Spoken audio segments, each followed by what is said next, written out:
Hello everyone. In this video, we are going to discuss UPSC relevant news from the Hindu. Let's discuss our first news. It is sixth schedule of Indian Constitution. तो Congress leader Rahul Gandhi ने suggest किया कि लद्दाख को sixth schedule के under include किया जाए. Sixth schedule basically tribal areas के administration के लिए बनाया था. कौन कौन से स्टेट्स? असम, मेघालय, त्रिपुरा और मिजोरम. असम, मेघालय, त्रिपुरा और Mizoram. That is ATM money. ठीक है, इसे याद रखना. इस शेड्यूल में autonomous district councils ADC, autonomous district council और रीजनल काउंसिल्स बनाए जाते हैं. ADCs और रीजनल काउंसिल्स बनाए जाते हैं जिनके पास अपने एरिया में लैंड, फॉरेस्ट और सोशल कस्टम पर लॉ बनाने का अधिकार होता है. ठीक है, and social custom,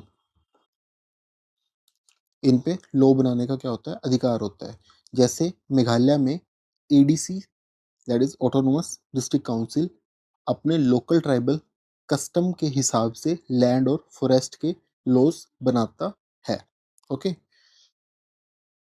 six schedule का मेन पर्पस है ट्राइबल राइट्स को प्रोटेक्ट करना और लोकल सेल्फ गवर्नेंस को प्रमोट करना. ठीक है, तो किसे प्रमोट करना? Local self governance. तो बेसिकली न्यूज़ क्या थी? Congress leader Rahul Gandhi advocated for the inclusion of Ladakh under the six schedule. Okay, I have already described what is written here. And next news is election observers. Election commission of India ने Bihar assembly election के लिए 470 observers deploy किए. Okay. Observer तीन type के होते हैं. First is general, police और expenditure.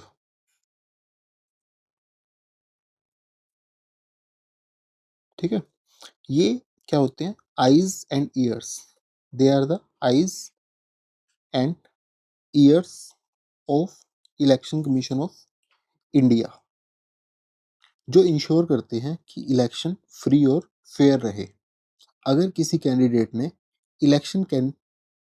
जो इलेक्शन का कोड होता है, that is model code of conduct, उसे तोड़ दिया तो वो ऑब्जर्वर तुरंत ECI को रिपोर्ट करता है. ओके. ऑब्जर्वर का रोल डेमोक्रेसी में बहुत ही क्रूशियल है. दे maintain neutrality and fairness in the entire election process. They are deployed to ensure a level playing field and the conduct of free and fair election. Okay. Next news is anti-cheating law in Uttarakhand. Uttarakhand government ने एक tough anti cheating law बनाया है जिसे देश का सबसे सख्त law माना जा रहा है अगेंस्ट एग्जाम चीटिंग.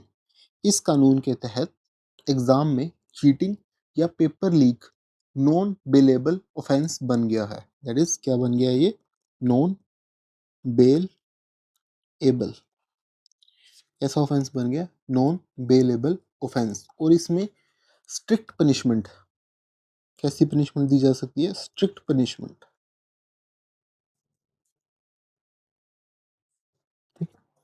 अगर कोई पर्सन एग्जाम पेपर लीक करता है तो उसे 10 साल तक, कितने साल की? 10 ईयर्स तक की जेल हो सकती है. ये लो रिक्रूटमेंट और एग्जाम सिस्टम में ट्रांसपेरेंसी और ट्रस्ट को बढ़ाता है. Okay. It is cited as countries toughest law against cheating in examination, reflecting a move towards ensuring free, fair and transparent, not free, fair and transparent recruitment process. Okay. Next news is commission of inquiry, ये हमने कल भी पढ़ा था। Following the Karur stampede tragedy, Tamil Nadu government instituted a one-member commission of inquiry headed by retired High Court Justice Aruna Jagad Jagdishan. Okay, such commission are set up to investigate definite matter of public importance. Action is often taken based on the finding and recommendations in their report. Okay, तो stampede जो था Karur stampede, इसके लिए जो commission बैठा है उसको head कौन कर रहा है? अरुणा जगदीशन। ओके, तो ये याद रखना, ये पीटी में पूछा जा सकता है। ठीक है। Next is state finance and the fiscal health, a decadal analysis by CAG, okay, highlight the macro fiscal health of Indian state. Vertical fiscal imbalance, it refers to mismatch between the revenue raising powers and expenditure responsibilities of different level of government. जो vertical fiscal imbalance होता है उसका मतलब होता है कि centre और state के रेवेन्यू रेजिंग पावर और एक्सपेंडिचर रिस्पॉन्सिबिलिटीज में mismatch. Poor states union transfer पे ज़्यादा डिपेंडेंट होते हैं। फॉर एग्जांपल, महाराष्ट्र अपने टोटल रिसीप्ट का 70% खुद जनरेट करता है, जबकि अरुणाचल प्रदेश सिर्फ 9% ही।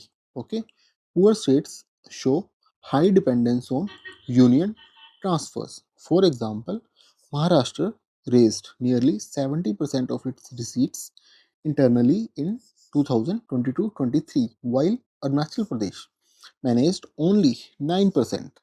Next is debt to GDP, GSDP, that is Gross State Domestic Product Ratio.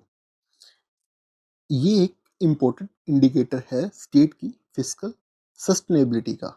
Punjab का डेट रेशियो अराउंड 45% है। ओके, राजस्थान का 40%, बिहार का 39%, केरला 37%, उड़ीसा का रेशियो सबसे कम है, दैट इज 15% इसके आसपास, क्योंकि माइनिंग से उन्हें एक्स्ट्रा रेवेन्यू मिलता है। ओके, कोविड के दौरान टैक्स रेवेन्यू कम होने और इमरजेंसी स्पेंडिंग बढ़ने से सभी स्टेट्स का बोरोइंग क्या हुआ था? स्पाइक हुआ था। ठीक है, तो डेट रेशियो जितना हाई होगा उतनी कम क्या होगी? Physical flexibility. ओके, तो फिजिकल फ्लेक्सिबिलिटी क्या होगी? उतनी कम होगी। कुछ स्टेट्स जो हैं अपने रेवेन्यू के लिए वोलेटाइल सोर्सेज पे डिपेंडेंट है, जैसे केरला किस पे डिपेंडेंट है? Kerala lotteries,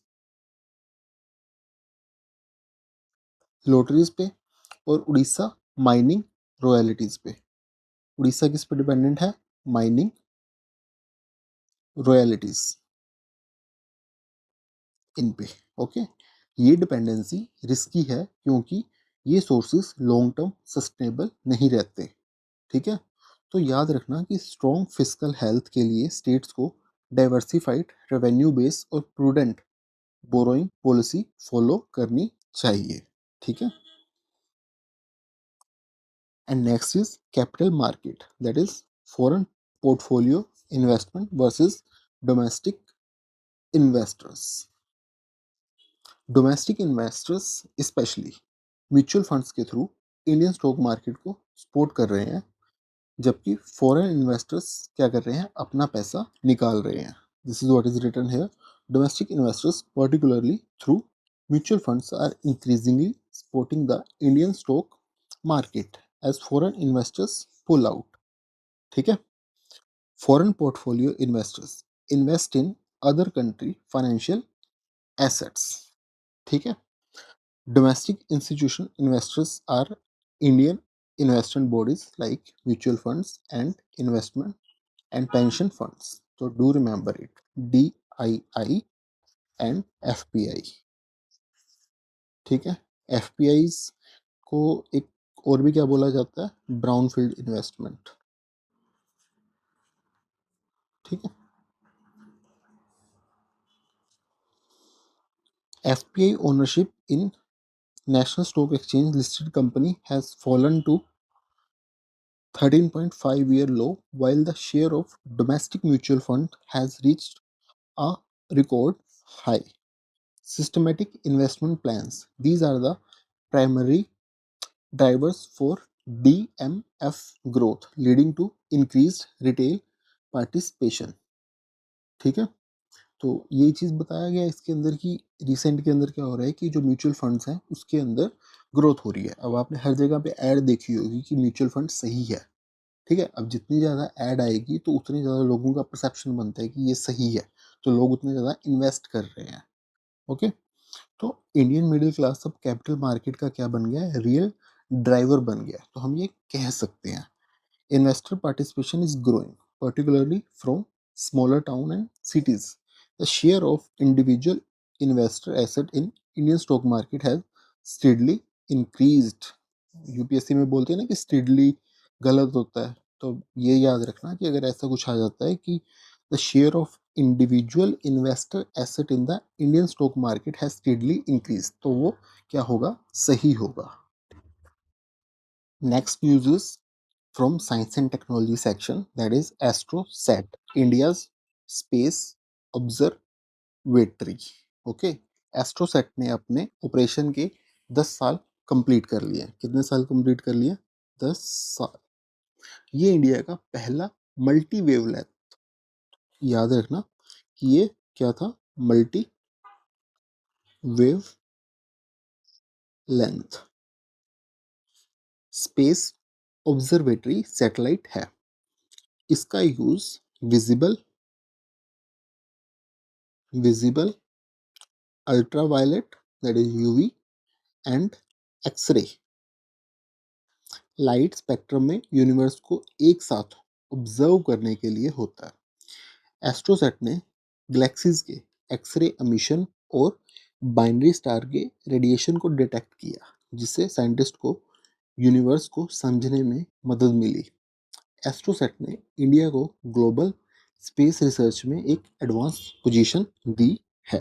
okay, it is India's first dedicated multi-wavelength space observatory, launched by ISRO on September 28, 2015 using a PSLV C30 rocket. तो ये याद रखना कि कौन से रॉकेट से लॉन्च हुआ था, PSLV C30 rocket. It can observe the universe simultaneously in the visible ultraviolet, low and high energy X-ray region of the electromagnetic spectrum. It is a collaborative project involving ISRO, IUCAA, TIFR, IIARRI। ठीक है, उसके बाद है multi messenger astronomy.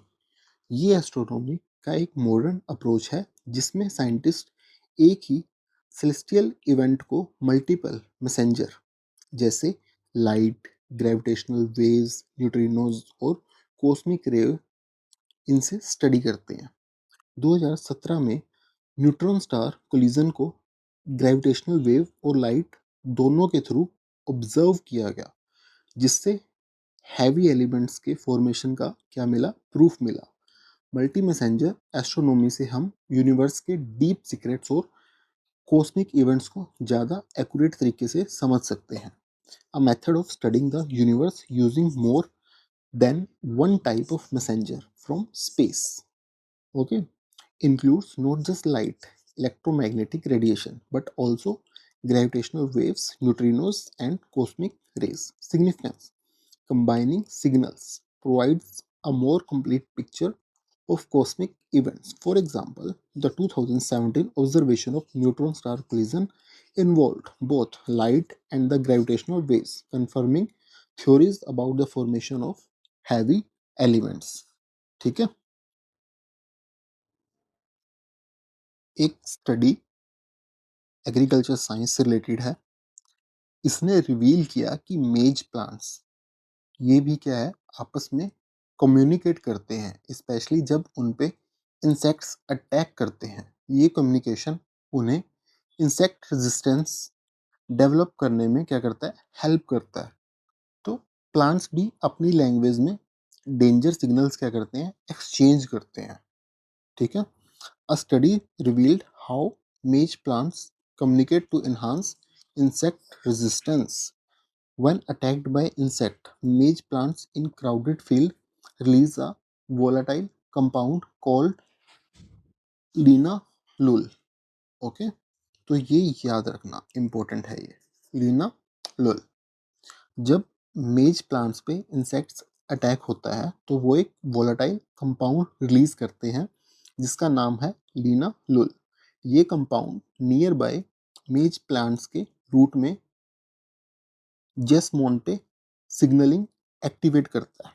Okay, exposure to linalool activate jasmonate signalling in the roots of neighbouring plants. Okay, इस signalling के बाद एक defensive chemical बनता है HDMBOAGLC जो सोइल में चला जाता है विच इनरिचेस beneficial bacterias.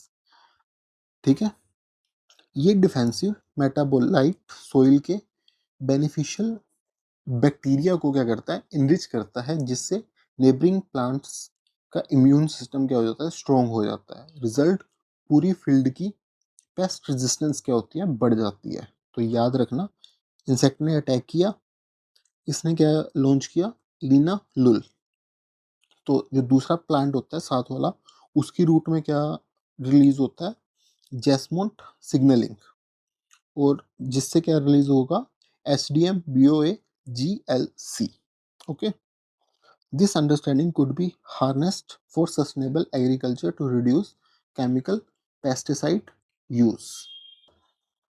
Next news is SME listing platform. Small and medium enterprises are increasingly using dedicated platform for IPOs to raise capital. Okay, तो जो SMEs के लिए बॉम्बे स्टॉक एक्सचेंज SME और NSC एमर्ज, ठीक है, ये दो प्लेटफॉर्म याद रखना. ये स्पेशली बनाए गए हैं, यहाँ उन्हें नॉर्मल लिस्टिंग के जो कॉम्प्लेक्स प्रोसेस से गुजरना नहीं पड़ता. ठीक है, ये उन्हें पब्लिक से पैसा रेज करने का आसान और ट्रांसपेरेंट तरीका देती है. एक small manufacturing company NSC emerged पर अपने शेयर्स इशू करके एक्सपेंशन के लिए फंड रेज कर सकती है. ओके, ये प्लेटफॉर्म एमएसएमई को एक फॉर्मल और regulated capital market environment provide करते हैं. इससे उनके लिए लॉन्ग टर्म फंडिंग और इन्वेस्टर कॉन्फिडेंस बढ़ता है. SME listing promote entrepreneurship and growth in emerging India. तो ये हमें याद रखना. ठीक है, तो financial inclusion through capital market, they provide a crucial avenue for MSME to tap funds for growth and expansion. Non banking financial channel. ठीक है, इंडिया का जो फाइनेंशियल सिस्टम है उसमें एक मेजर शिफ्ट दिख रहा है. अब फाइनेंसिंग का फोकस ट्रेडिशनल बैंक से हटकर नॉन बैंक चैनल जैसे एनबीएफसी और कॉरपोरेट बॉन्ड्स की तरफ जा रहा है. Non bank channels is equal to new, जो हमारे एनबीएफसीज हैं, they are the new backbone backbone of India's credit system. Okay, got it. तो फिस्कल ईयर 2025 में लगभग आधा पैसा जो कॉर्पोरेट सेक्टर को मिला वो नॉन बैंक सोर्सेज से आया. तो do remember it, in fiscal year 2025 nearly half of the resources to the corporate sector came from non banking channels while bank credit demand declined. ठीक है, तो ये याद रखना है हमें. एनबीएफसीज का जो रोल है वो क्रूशियल है. ये उन सेगमेंट्स को क्रेडिट देते हैं जो ट्रेडिशनल बैंक्स इग्नोर करते हैं, जैसे एमएसएमई और रूरल एंटरप्रेन्योर्स. ये फाइनेंशियल इंक्लूजन को एक्सेलरेट करते हैं और लिक्विडिटी को क्या करते हैं, स्प्रेड करते हैं. They are the vital for providing finance to underserved segments, particularly MSME, and are accelerating financial inclusion for mainly individuals. Got it? Next is कि India engagement with the global south. Basically क्या है कि India global south के जो issues हैं उन पे ज़्यादा असर्टिव हो रहा है. क्या हो रहा है, ज़्यादा असर्टिव हो रहा है. इंडिया ब्रिक्स, इब्सा और फिपिक फिपिक जैसे ग्रुप्स के थ्रू डेवलपिंग कंट्रीज की आवाज को क्या करता है, रेज करता है। ये अप्रोच इंडिया के ग्लोबल लीडरशिप रोल को और भी ज़्यादा स्ट्रॉन्ग करता है। India is visibly stepping up its engagement with the global south, adopting a more assertive stance on issues like the Gaza conflict and the UN reforms. Okay, and the next news is India Russia relations. Russian Foreign Minister Sergei Lavrov emphasized the strength of Russia India ties, stating they are a particularly privileged strategic partnership. So you can quote in your mains answer this thing, particularly privileged strategic partnership. Russia respected India's independent foreign policy and national interest. India ties with other countries like the US are often misunderstood as a result of growing need for strategic autonomy across the globe. ठीक है? Manmohan Singh on India-China relation. In a posthumously published essay, former PM Manmohan Singh wrote about the future of India-China ties. He noted that a positive trend is unlikely in the foreseeable future as China display an arrogance of power that India will reject. तो उनका कहना था कि एक अच्छा relation China के साथ in future मुश्किल है क्योंकि चाइना शो करता है arrogance of power which India will reject. The consensus reached during his tenure that the two countries would not view each other as threat in no is no longer valid. ठीक है, कि जो consensus दोनों का हुआ था दोनों countries का during his tenure that the two countries would not view each other as a threat is no longer valid. कि अभी क्या है, ये वैलिड नहीं है, दोनों को एक दूसरे को क्या थ्रेट नहीं देखेंगे. So that is not valid. RCEP. The essay by Manmohan Singh urged for greater economic engagement with regional groupings, including RCEP. India opted out of RCEP. तो याद रखना कि इंडिया RCEP का मेंबर नहीं है. Citing concern that engagement would not address its trade deficit with partner countries, especially China. Okay. Next news is related to food loss and waste. Food loss and waste day कब मनाया जाता है? 29 सितंबर. Okay. India में हर साल लगभग 1.5 trillion rupees का क्या होता है, फूड वेस्ट होता है. पैडी और सीरियल्स के लॉस से मीथेन एमिशंस क्या हो रहे हैं, बहुत ज़्यादा इंक्रीज हो रहे हैं. पीएम किसान संपदा योजना फूड स्टोरेज और प्रोसेसिंग इंप्रूव करने के लिए लगातार काम कर रही है. ठीक है, तो हमें ये याद रखना है. कितना वेस्ट होता है हमारा? 1.5 ट्रिलियन. Okay, annual cost. और CO2 का emissions भी होता है इससे. India scenario. Most losses in India occur early in the supply chain, that is handling processing due to infrastructure gaps like in China where similar issue have led to significant wastage. Food loss generate significant greenhouse gas emission. Cereal loss especially paddy, are major contributor due to high methane intensity. The Pradhan Mantri Kisan Sampada Yojana aims to modernize the food logistics backbone, including strengthening cold storage and processing facilities. Left-wing extremism. Union Home Minister ruled out a ceasefire with Maoist, stating the goal is to eradicate violent Naxalism by March 31, 2026. The Chhattisgarh CM also stated that left-wing extremism was on its last legs in the state. तो basically government का गोल है मार्च 2026 तक violent Naxalism को खत्म करना. Maoist के खिलाफ security operation intensify हुए हैं. छत्तीसगढ़ में इनकाउंटर में कई माओइस्ट मारे गए हैं. सरकार सरेंडर करने वालों को रिहेबिलिटेशन देती है लेकिन सीज फायर नहीं करेगी. Okay. Security forces have intensified operations in Chhattisgarh. Three Maoists were killed in an encounter in the Kanker district. The government claims that arms trafficking to the banned CPI Maoist has been reduced by 90% since 2019. Next is Borgit, history and culture and miscellaneous. Okay, Jubin Garg ने बोरगीत को क्या किया था, revive किया था, जिनकी अभी death हुई थी। ठीक है, ये डिवोशनल सॉन्ग्स हैं जो श्रीमंता शंकर देवा ने 15th सेंचुरी में, किस सेंचुरी में लिखे थे, 15th सेंचुरी में लिखे थे। ओके, असम के नामघर, असम के जो नामघर है, नामघर में बोरगीत का स्पिरिचुअल इंपॉर्टेंस है। ये असम के कल्चरल और वैष्णवाइट हेरिटेज का क्या है, एक कोर पार्ट है। The late Assamese cultural icon Zubeen Garg was known for revitalizing Borgit. These are devotional songs instituted by the 15th and 16th century saint reformer Srimanta Shankar Deva and his disciple Madhva Deva in Assam. They are a key part of Assamese culture and the Vaishnavite tradition. Cardiovascular disease in youth. Young Indians में heart attack cases क्या हो रहे हैं, बढ़ रहे हैं। Major cause है lifestyle, that is junk food, stress और lack of exercise. NPCDCS programme government का एनसीडी को कंट्रोल करने के लिए लॉन्च हुआ।